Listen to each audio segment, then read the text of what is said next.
mão no seu coração. Senhor Jesus, eu peço para que o Senhor fale conosco nesse dia. Libere a Tua palavra sobre nós, Tua unção, Tua vida. Ensina-nos, por meio da Tua unção, todas as coisas, como diz a Tua palavra. Senhor, coloque em nós o fundamento que é Cristo. Coloque em nós a Tua palavra que é fundamento para nossas vidas. E edifica-nos por meio do fundamento que é o Senhor Jesus. Assim nós pedimos em Teu nome, Senhor Jesus. Amém e amém. Aleluia. Domingo que vem nós teremos o batismo. Será aqui no culto. Estejam orando por isso. Vai ser uma grande experiência dos nossos bebês espirituais. Amém? Então hoje eu quero falar um pouco a respeito disso. Primeira coisa que eu quero falar é a respeito da nova criação, ou a necessidade de nós nascermos de novo. Todos aqueles que creram no Senhor Jesus, todos aqueles que creram que Ele morreu naquela cruz, Ele é o seu Salvador, você teve uma experiência de novo nascimento. A palavra de Deus diz, o Senhor Jesus mesmo disse, numa conversa com Nicodemos, Ele fala, importa nascer de novo. Ou seja, a coisa mais importante, quando você começa a se relacionar com Deus, é nascer de novo. Por que é tão importante? Porque o problema do homem não são os pecados em si, mas é a natureza pecaminosa, é a natureza do pecado. Toda vez que você for ler a Bíblia, e você vê lá pecado no singular, não está falando do ato de pecar, está falando da natureza do homem que caiu, a natureza do homem que caiu em Adão. E o alvo, então, do Senhor Jesus, é que nós tenhamos um novo nascimento. O que é o novo nascimento? O novo nascimento é a experiência de você ser transformado numa nova criatura. Veja, vamos imaginar que todo mundo é cachorro. Só uma ilustração, tá? Não fique ofendido. E tem uma pessoa que é ser humano. Nós podemos, sendo seres humanos, falar para o cachorro que ele é nosso filho? Cadê? Tem alguém aqui? Não. Por quê? Porque não bate, não é da mesma natureza. A natureza é canina e a outra natureza é humana. O problema então do homem é a natureza caída em Adão. Mas se eu quisesse que esse cachorro se transformasse no meu filho, o que ele teria que fazer? Nascer de novo. O homem consegue fazer um negócio desse? Não. Mas o que é impossível aos homens é possível para Deus. Sabe o que Deus fez? Pegou todos nós que tínhamos a natureza serpentina da serpente, do diabo, caída, nos matou em Cristo Jesus e nos ressuscitou numa nova natureza. Por isso nós nascemos de novo. Deixa eu te falar. Certa vez Jesus estava lá conversando com Nicodemos. Nicodemos falou para ele: Senhor, o que eu preciso fazer para ser salvo? Nicodemos, para você entender, ele era um cara expert em Bíblia. Na verdade, ele era expert no Antigo Testamento. Ele inclusive ensinava a respeito dessas coisas. Ele conhecia muito, mas conhecia só com a mente, nunca teve uma experiência. Jesus falou para ele: olha, Nicodemos, o que é nascido da carne é carne. Fala comigo, é uma palavra que define. O é aqui é uma afirmação, é uma definição, é carne. Isso não muda, é carne. Mas o que é nascido do Espírito é Espírito. Jesus disse isso para ele. Importa então, Nicodemos, que você venha nascer de novo. Sabe o que Nicodemos entendeu? Senhor Jesus, mas será que eu tenho que entrar na barriga da minha mãe novamente e nascer de novo? Olha só o que ele entendeu. Jesus estava falando disso? Não. O Senhor Jesus não estava falando disso. Ele estava falando do quê? Que você agora, que nasceu em Adão, e Adão caiu, você recebeu a natureza do seu pai Adão. Mas importa agora que você morra em Cristo e nasça de novo no Espírito. Quer dizer que você vai nascer de novo na carne? Não, por quê? seu corpo permanece do mesmo jeito. Mas agora tem uma questão. Você é espírito. Fala assim: eu sou espírito. Eu tenho uma alma e habito num corpo. Então, o alvo de Deus é te dar um novo nascimento no espírito, porque Deus é espírito. Então a única maneira de você ter comunhão com Deus é no espírito. Então o espírito do homem estava morto para Deus. Agora, por meio da obra do Senhor Jesus, o seu espírito e o meu espírito podem receber então um novo nascimento. Por isso Jesus disse: importa nascer de novo. Fala para a pessoa que está ao seu lado: importa nascer de novo. Sabe, o novo nascimento é uma troca de fundação. Se você participou já de já trabalhou aqui na construção, você vai ver que uma das partes mais importantes é a fundação. Porque se a fundação não é boa, o que vai acontecer com a casa? Vai desmoronar, vai cair, vai perder tudo. Jesus certa vez falou: olha, edifica a sua casa sobre a rocha e não sobre a areia. A areia é como? A areia, ela é móvel. A areia, ela não tem firmeza. Então eu vou comparar aqui agora a sua antiga natureza com a sua nova natureza. A sua antiga natureza era a casa sobre a areia. Você tinha uma vida baseada ou fundamentada na areia. A areia é transitório. Cada vez que a água passa na areia, é levada um pouco para dentro do mar, e outra é trazida.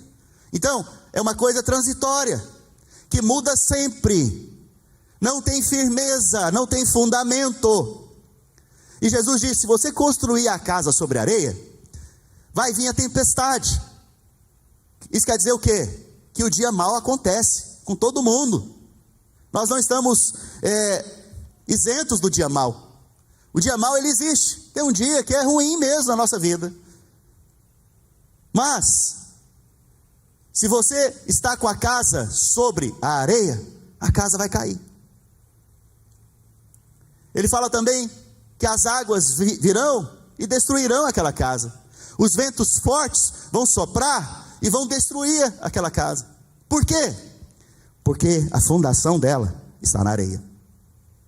Mas no dia que você tem uma experiência de novo nascimento, que você nasce de novo, sabe o que Deus faz?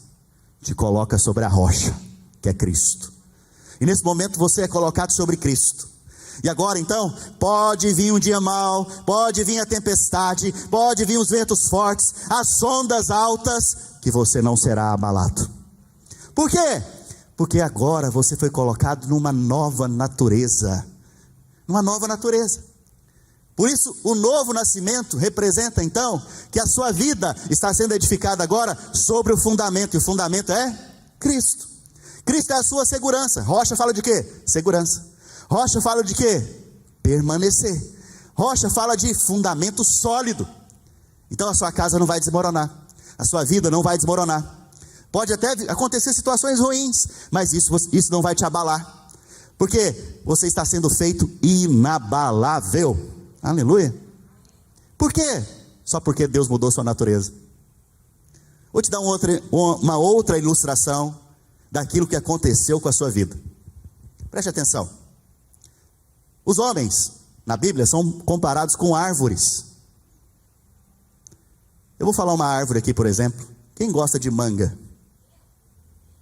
Eu gosto. Se quiser me dar de presente. Jabuticaba. Aleluia. Eu ouvi até um glória a Deus agora.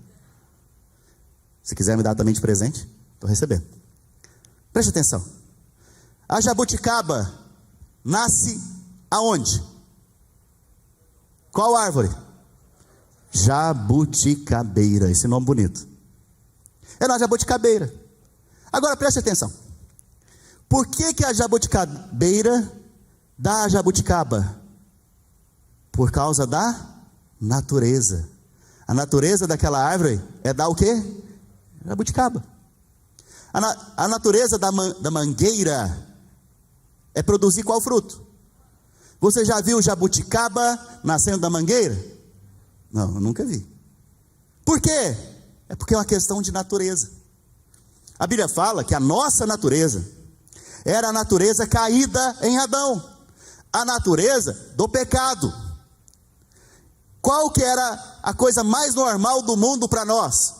Sendo que a nossa natureza é a natureza do pecado. Dá fruto. Qual que é o fruto? Pecados. Então nós éramos a pecadeira. Fala para o irmão, você era a pecadeira. E como pecadeira, o seu fruto eram os pecados. Mas agora a Bíblia diz que nós fomos cortados da pecadeira, aleluia. E enxertados agora em Cristo, que é a rocha, que é a árvore da vida. Qual que agora é a sua natureza? É a natureza de Cristo. Então, preste atenção. Para a mangueira dar fruto, você acha que ela fica lá o tempo inteiro? Nossa, eu tenho que frutificar, eu tenho que produzir manga, eu tenho que produzir manga. Não, vai acontecer agora, vai acontecer. É assim? Por que não é? Porque é natural, tem a ver com a natureza. Vocês estão comigo, gente? Isso aqui é muito simples, mas é muito profundo. Se você entender isso aqui, você vai acelerar muitas coisas na sua vida espiritual. Preste atenção. Então, era natural da mangueira produzir o quê? Manga. Como era natural para vocês, que eram a pecadeira, produzir o quê? Pecado. Mas agora, em Cristo, como nova criatura, participantes da natureza divina, da árvore da vida, o que é natural para você? Produzir vida. Produzir vida. Frutos que dão para vida. É natural para você o pecado? Não, por isso que quando você peca, você fica mal. Porque é contra a sua natureza. Entendeu? Então por isso que quando você pisa na bola, pisa no tomate. Estou usando umas expressões aqui para você entender. Por isso que quando você faz algo de errado, dentro de você, você percebe, eu perdi a paz, tem algo errado, o que está acontecendo?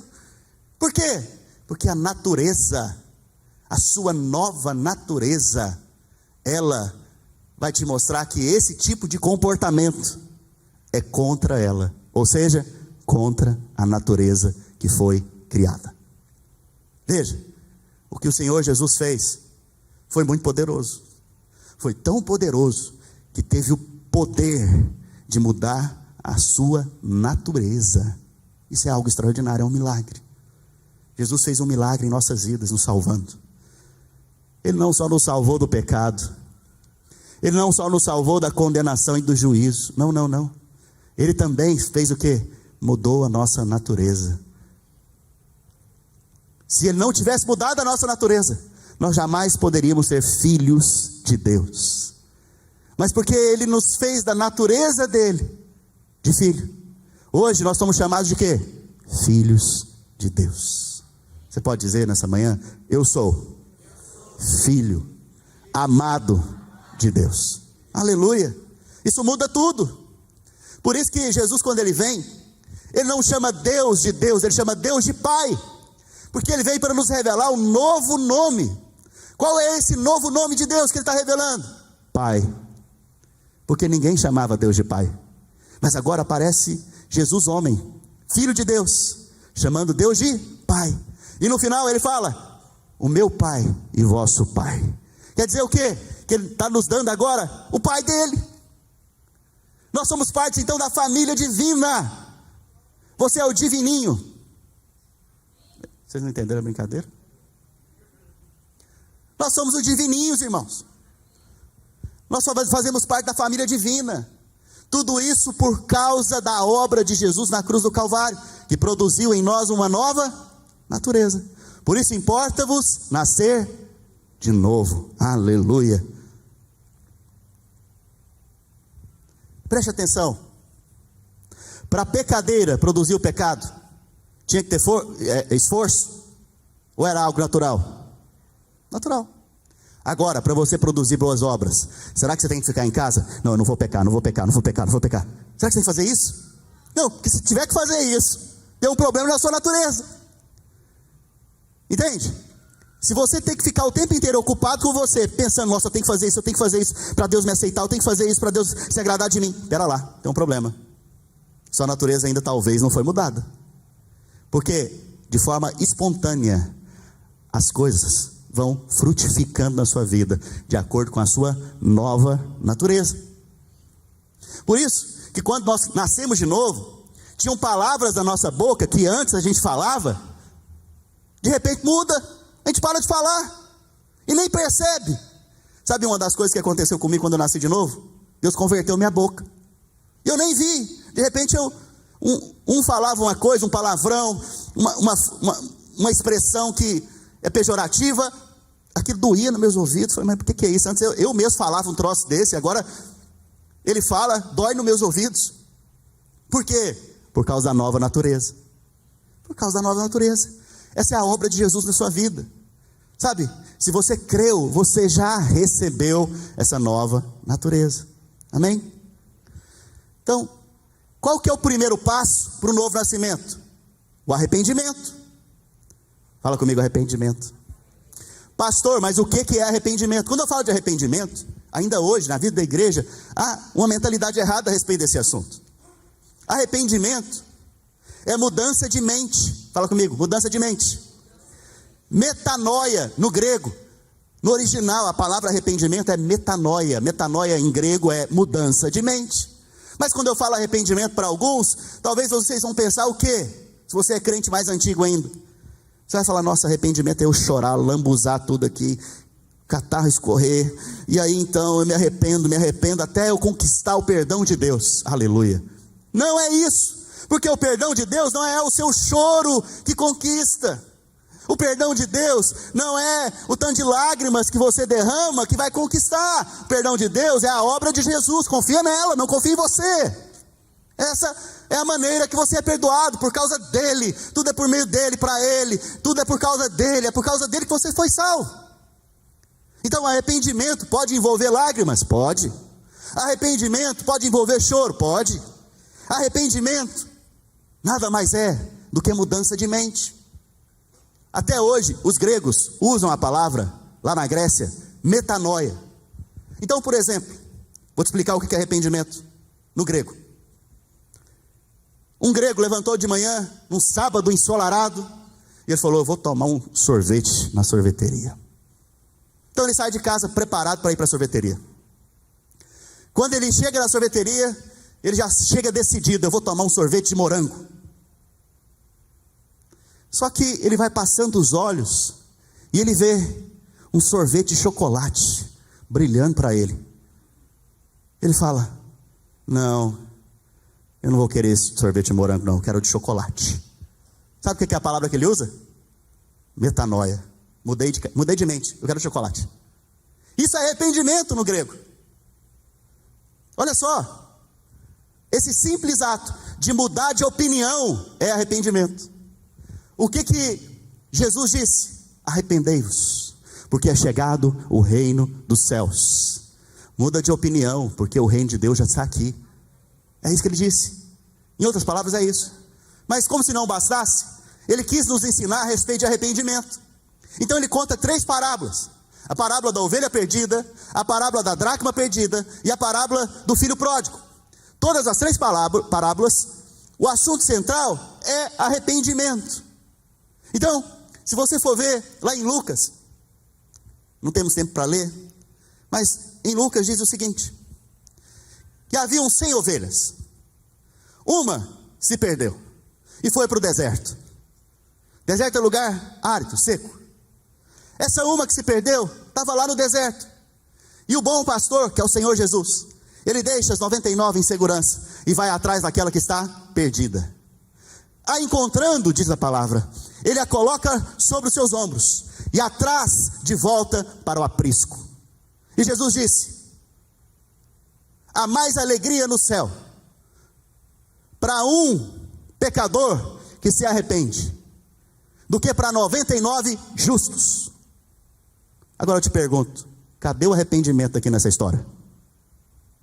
Se a história está falando de arrependimento, cadê o arrependimento? E Jesus está falando de arrependimento. O que a ovelha fez? Ela clamou? Ela chorou? Então pera lá, Jesus está nos ensinando a respeito de arrependimento. O que é arrependimento bíblico?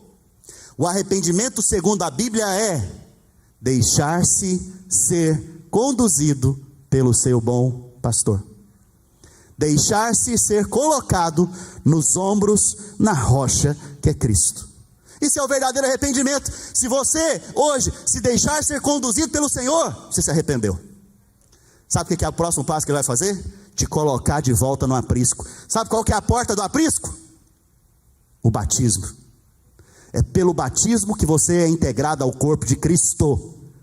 O batismo é a maneira de você publicamente dizer: eu sou parte do aprisco, que é a igreja.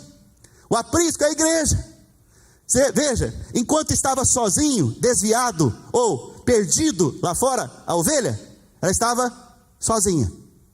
Mas no dia que Jesus a encontrou, Ele trouxe ela para viver com mais 99 ovelhas. Veja, toda vez que você é achado pelo Senhor, Ele sempre vai te colocar para estar mais junto de alguém. Por isso que crente sozinho é um problema, é uma anomalia.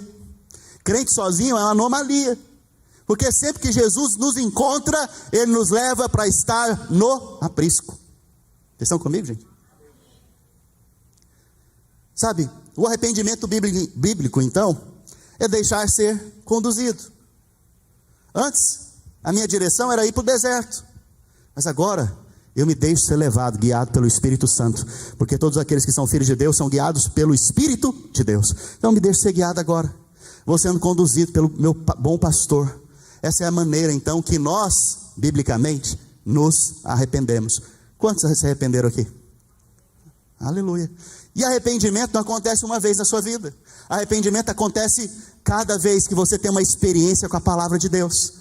Porque antes você tinha uma opinião a respeito daquele assunto, mas quando vem a palavra, você percebe o que a palavra e a verdade diz, você muda de opinião, naquele momento você se arrependeu.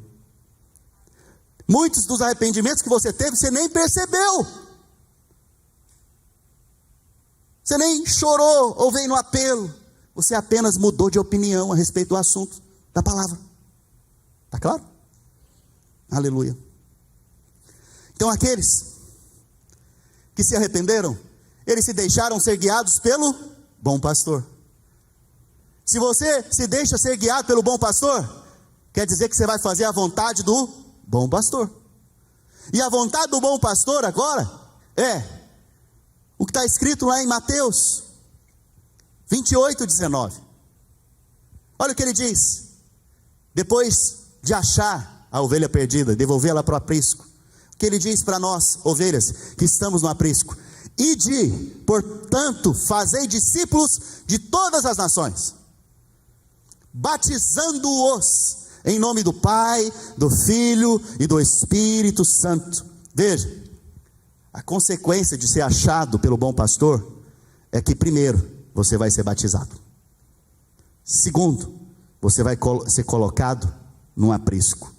Terceiro, você vai realizar as mesmas obras que ele, e obras maiores você vai fazer. Uau! Veja, Deus, o Senhor Jesus, irmãos, preste atenção, o Senhor Jesus, Ele confiou tanto na obra que Ele realizou, que a mudança da sua natureza e da minha natureza, que Ele ainda mais decidiu entregar nas suas mãos essa obra. O que é isso, pastor? Jesus, Ele mudou a sua natureza e a minha natureza. E isso que Ele fez foi tão poderoso, e Ele confia tanto na obra que Ele realizou, que você agora vai ser participante das mesmas obras que Ele realizou. Isso é poderoso. Você não é chamado então para ser um crente banco. O que é o crente de banco? É o crente que fica sentado aqui todo domingo. Vem religiosamente. Vem como um ritual religioso. Não. Você foi chamado para ter um relacionamento com Deus íntimo. Você foi chamado para edificar a igreja, que é o corpo de Cristo. Você foi chamado para cuidar de alguém. Porque se você quer crescer, tenha filhos. Quantos tem filhos aqui? Sabe o dia que você mais cresceu? O dia que seu filho nasceu. Então, você quer crescer espiritualmente? É o mesmo padrão.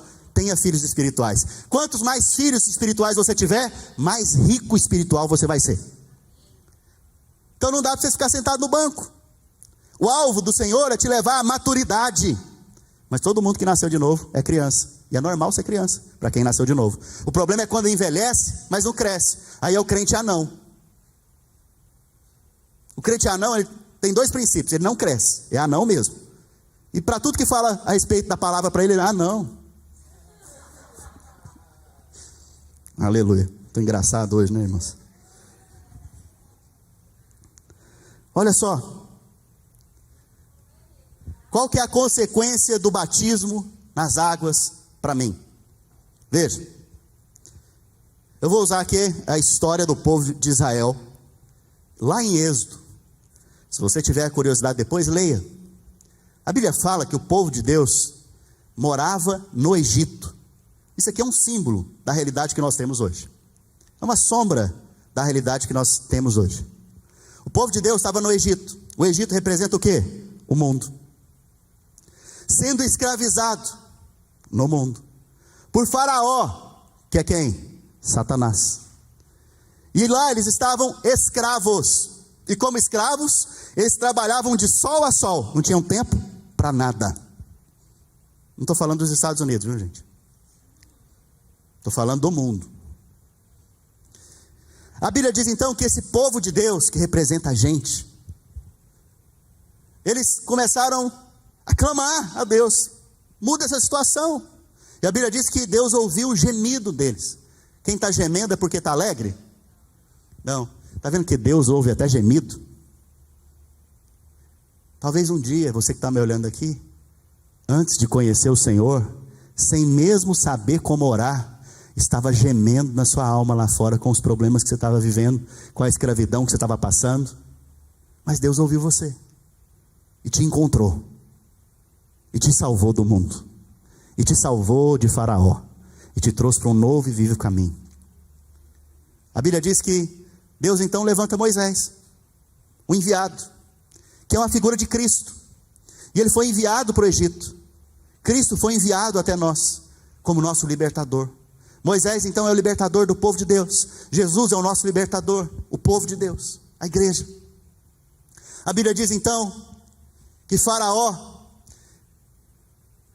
não liberou a vida deles rapidamente, mas demorou muito. Depois de 12 conflitos, ou 10 pragas, é que ele então liberou aquele povo. Primeiro, quando Moisés apareceu e falou-lhe: deixa meu povo ir para me adorar. Sabe o que Faraó fez? Esse povo está desocupado demais, vamos dar mais trabalho para eles. Você já percebeu que quando você está naquele processo de conversão, ou naquele processo de ir em direção à vontade de Deus, parece que aparece mais trabalho? Seu tempo diminui.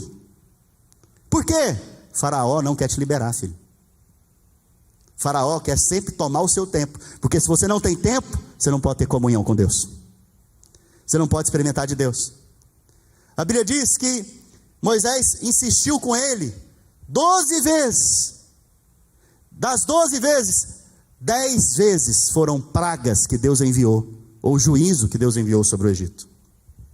Na última praga, que é a praga da morte dos primogênitos do povo do Egito, também era o dia da Páscoa, que era a morte do Cordeiro de Deus, que tira o pecado do mundo.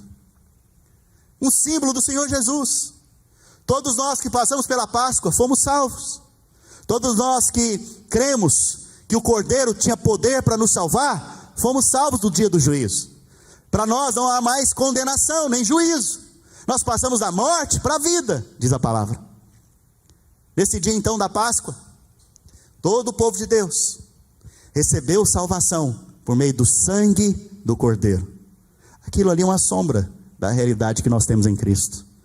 Porque no dia da nossa Páscoa, que é o dia que nós tivemos a experiência de salvação com o Senhor Jesus, nós fomos salvos por meio do seu sangue. Mas naquele dia, eles não só passaram o sangue do Cordeiro, nos umbrais da porta. Não. Eles também comeram do Cordeiro. Isso aponta para o quê? Que quando você nasce de novo, você agora vai comer da palavra, comer do Cordeiro e também tomar da ceia. A Bíblia diz então que naquela noite que veio essa praga, Faraó os liberou para ir embora. E naquela mesma noite, todos saíram cheios de ouro, prata, ou seja, saíram ricos do Egito. Ricos. Isso também é um símbolo.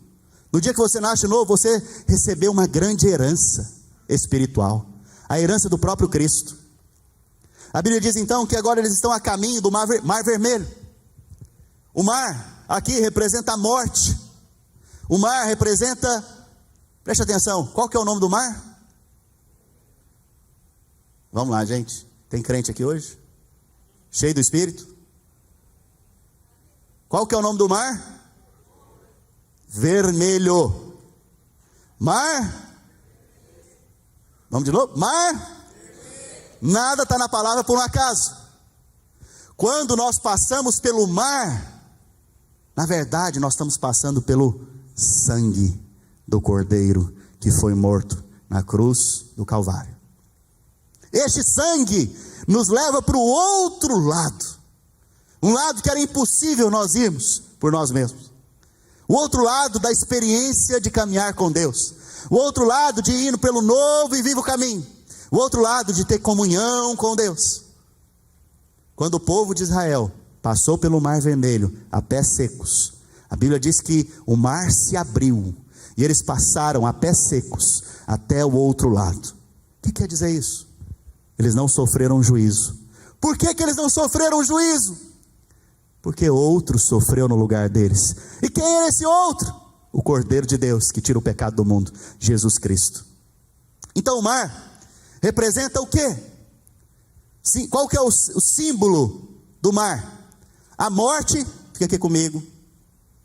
São só duas irmãs que estão ali. Fica aqui comigo. Olha, representa o quê? A morte e a ressurreição. O batismo, ele é símbolo aqui no mar agora, ele é simbolizado dentro do mar.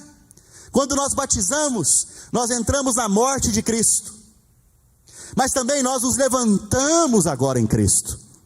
A Bíblia diz então que eu e você somos nova criatura. As coisas velhas já passaram, eis que tudo se fez novo.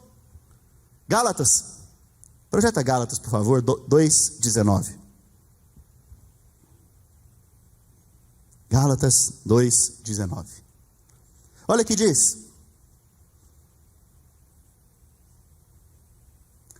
Porque eu, mediante a própria lei, morri para a lei, a fim de viver para Deus. Estou crucificado com Cristo. Fala assim: eu estou crucificado com Cristo. Olha mais. Logo, já não sou eu quem vive, mas Cristo vive em mim. O que o texto está dizendo? Eu morri para a minha velha natureza. E agora, eu tenho uma nova natureza, que não é minha, na verdade, é a natureza de Cristo. Essa natureza vive em mim.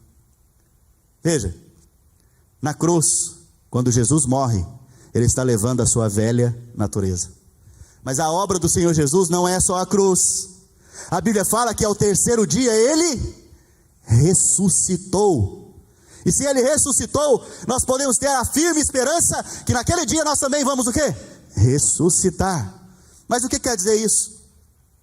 Quer dizer que Ele morre levando a nossa velha natureza, mas Ele agora ressuscita, nos dando uma nova natureza, a natureza dEle, a natureza divina. Por isso o batismo é a morte, é a inclusão sua, é a inclusão minha, na morte de Cristo. Mas quando nós afundamos nas águas, nós estamos dizendo o quê? Que nós morremos com Ele. Mas quando nós nos levantamos das águas, nós estamos dizendo o quê também? Nós ressuscitamos com Ele. Por isso nós somos hoje o quê? Nova criatura. E as coisas velhas passaram. E aquilo que você fez de errado no passado, passou. Aquilo que você agiu de forma errada, passou. A lei passou. A lei, o apóstolo Paulo diz que ele morreu para ela, para que hoje ele possa viver então para Cristo. Veja, preste atenção. Por que então batizamos? Para dar um testemunho público daquilo que Jesus já fez em nossas vidas. Por que então batizamos? Para declarar publicamente que nós estamos inclusos em Cristo Jesus, imersos, porque a palavra batismo no original significa imersão. Por isso que nós pregamos o batismo por imersão. Por quê? O povo de Israel imergiram no mar, depois se levantaram do mar. João Batista, ele batizava para arrependimento de pecados, e a Bíblia diz, aonde havia muitas águas. Quer dizer o quê? Era o local onde dava para afundar e depois levantar. Por isso nós pregamos o batismo de imersão. A palavra então diz que quando nós batizamos, nós somos nova criatura. Acontecem 3 coisas, fala comigo, 3 coisas. Você vai ver no livro de Êxodo, que o povo de Deus, antes de cruzar o Mar Vermelho, antes de passar pelo batismo, quem estava perseguindo eles? Faraó. Faraó representa quem? Satanás. Até o batismo, Faraó ainda tem acesso a quem? A sua vida. Satanás ainda tem acesso à sua vida. Mas depois do Mar Vermelho, a Bíblia diz que Faraó e seus soldados e seu exército foi morto. Por quê? Porque perdeu o acesso ao povo de Deus. O que faz o diabo não ter mais acesso na sua vida, segundo essa figura ou esse símbolo? O batismo. O batismo é o dia que você declarou que você morreu para Faraó, você morreu para o diabo, e você nasceu de novo para viver agora para Deus. Veja, foi só Faraó que ficou para trás? Quem ficou para trás também? O Egito. O batismo então é uma figura ou um símbolo físico em que você está dizendo publicamente o quê? Eu morri para o mundo. As coisas do mundo não me pertencem mais. Eu não sou guiado pela mentalidade do mundo. Eu não ando de acordo com o mundo. Lá no mundo, trair é normal. Aqui não, aqui nós vivemos uma nova vida, segundo a nova natureza. Lá no mundo, roubar é normal. Aqui não, aqui nós somos filhos de Deus. Nós não roubamos, nós pedimos para o nosso Pai, Ele nos dá.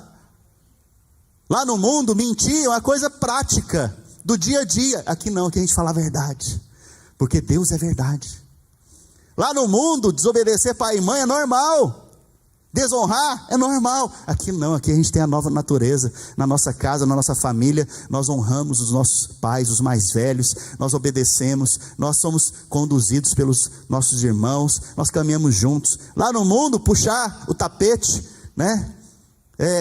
Trair é normal. Aqui não, aqui nós temos aliança. Nós andamos uns com os outros, aliançados por meio de Jesus. Você está vendo?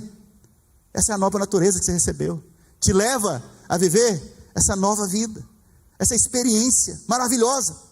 Então o batismo, para encerrar, não é só a morte para o mundo, não é só a morte para o diabo, mas é também a morte para a sua carne. Romanos, capítulo 6, verso 2 ao 11, é um longo verso, vamos ler juntos?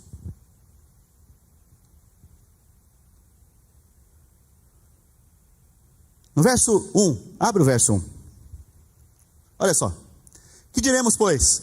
Permaneceremos no pecado, para que seja a graça mais abundante? Por quê? Só para você entender. No capítulo anterior, o apóstolo Paulo diz: onde abundou o pecado, superabundou a graça. Então, alguns com a mentalidade errada, questionaram: ué, então eu vou pecar mais para receber mais graça de Deus. Mas essa é uma lógica da carne. Essa é uma lógica que não é a lógica divina. Como que você, aí ele fala agora, como que você vai pecar mais se você morreu para o pecado? Aí ele diz isso então. Que diremos, pois? Verso 2. De modo nenhum. Como viveremos ainda no pecado nós que para ele o quê? Quando que você morreu? Quando você passou pelas águas do batismo. Naquele dia você morreu. Mas preste atenção, não fique com a meia verdade. Você não só morreu, mas a Bíblia diz que você também fez o quê? Ressuscitou para uma nova vida, uma nova natureza. A árvore da pecadeira foi embora. Agora é a árvore da vida, a nova natureza. Olha o que mais diz o texto.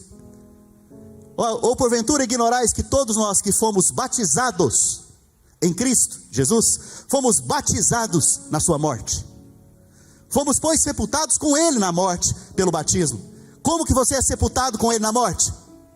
O texto mesmo está dizendo. Fala comigo, pelo batismo. Pelo batismo, então, eu sou sepultado com Ele na morte. Para que, como Cristo foi ressuscitado dentre os mortos, pela glória do Pai, assim também andemos nós em novidade de vida. Próximo. Porque se fomos unidos com Ele na semelhança da sua morte, certamente o seremos também na semelhança da sua ressurreição. Verso 6. Sabendo isto, que foi crucificado com Ele o nosso velho homem. Lembra da velha natureza, da pecadeira? Lembra da pecadeira do começo do culto que eu falei? Foi crucificado com Cristo. Aquele madeiro, na verdade, era uma árvore. Era a árvore do conhecimento do bem e do mal, que era o pecadeiro. Naquele madeiro, Jesus foi crucificado para levar a nossa natureza pecaminosa e na ressurreição nos dar uma nova natureza, para que o corpo do pecado seja destruído e não sirvamos o pecado como? Então não existe a história, eu não dou conta de parar com isso. Não existe a história mais, porque você foi livre. A Bíblia diz que se o Filho vos libertar, verdadeiramente, vós sois o quê? Livres. Próximo. Porquanto quem morreu está justificado do pecado. Quantos morreram? Fala assim, eu morri. Aleluia, fala isso com convicção. Eu morri, por isso eu sou justificado do pecado. Ora, se já morremos com Cristo, cremos que também com Ele viveremos. Verso 9. Sabedores de que, havendo Cristo ressuscitado entre os mortos, já não morre, a morte já não tem domínio sobre Ele. Verso 10. Pois quanto a ter morrido, de uma vez para sempre morreu para o pecado, mas quanto a viver, vive para Deus. Todos quantos morreram pelas águas do batismo e ressuscitaram, vivem hoje, não para o pecado, vivem hoje para Deus. Verso 11. Assim também vós, considerai-vos mortos para o pecado, mas vivos para Deus em Cristo Jesus. Vamos ficar de pé? Aleluia. Você pode dar um glória a Deus? Porque são boas notícias. Sempre que a gente recebe boas notícias, nós temos que ficar alegre. Se eu chegar lá na sua casa hoje e falar, olha, aqui um cheque de $1 milhão para você, como que você vai ficar? Vai falar, meu Deus do céu, o que é isso? Que é muita bondade. Por que você me achou? Primeiro, se você é brasileiro, você vai ficar desconfiado, né? Nós somos desconfiados, um povo muito desconfiado. Então você vai ficar desconfiado. O que é isso? Aqui é uma tramóia. Isso aqui é um... O que você está querendo fazer? O que você está dizendo? A hora que você entende, não, é verdade mesmo, é verdade, é verdade. Porque é muito bom para ser verdade. Alguns dizem. Mas o que eu te digo é muito bom e é verdade. Se eu chegar lá na sua casa com esse presente, você vai dar... Talvez você nunca deu piruleta... Piruleta? Que fala? Pirueta na sua vida. Você vai dar pirueta no ar. Você vai saltar, vai bater a cabeça no teto. Tanta alegria. Porque as boas notícias, que são muito boas para você. Eu não estou falando de $1 milhão. Eu estou falando da sua dívida, que era impagável. E Jesus pagou ela para você. Mas como se não bastasse, os bilhões que nós devíamos para Deus, que eram impagáveis, nem na eternidade inteira nós conseguiríamos pagar. Como se não bastasse, Deus falou, não vou só perdoá-los não. Porque perdoar só já era bom demais, era não, gente? Imagina, você tem uma dívida de $200 bilhões. E alguém chega em você e fala, está perdoado. Você fala, meu Deus do céu, o que é isso? É bondade demais. Só perdoar já era bom? Já era motivo de muita alegria? Sim. Mas Deus não só nos perdoou. A obra dele foi tão extraordinária, que ele, além disso, nos fez filhos dele. Hoje nós somos filhos de Deus. Agora, pensa um pouquinho. Se você é filho de alguém que tem uma grande herança, quer dizer que você é o quê? Dono dessa herança com ele. Então, Deus não só pagou a nossa dívida, mas como também nos deu uma grande herança com ele. E todas essas coisas se iniciam através do dia que você teve a experiência com o Cordeiro e passou pelas águas do batismo. Feche seus olhos então. Deixa eu orar por você. Pai Santo, que essas verdades sejam impregnadas no espírito dos meus irmãos. Que essas verdades sejam motivos de meditações diante do Senhor nessa semana. Que essas verdades sejam motivos de serem ruminadas essa semana no coração deles. Pai Santo, em nome de Jesus. A tua palavra diz que o Senhor nos ensina todas as coisas. Ensina, Senhor, por meio do teu Santo Espírito. Ensina-nos a verdade do fundamento que é Cristo. Senhor, que nessa semana eles sejam conduzidos por meio dessa verdade. Nessa semana eles sejam conduzidos, ó Pai, para experiências novas com Cristo. Em nome de Jesus eu os abençoo na autoridade de Cristo. Eu declaro que a semana de vocês é abençoada, próspera, alegre, feliz, regozijante no Espírito, que vos deu a salvação em Cristo Jesus. Você tem uma semana abençoada, em nome do Senhor. Dê um abraço em 2 ou mais, e nós estamos encerrados.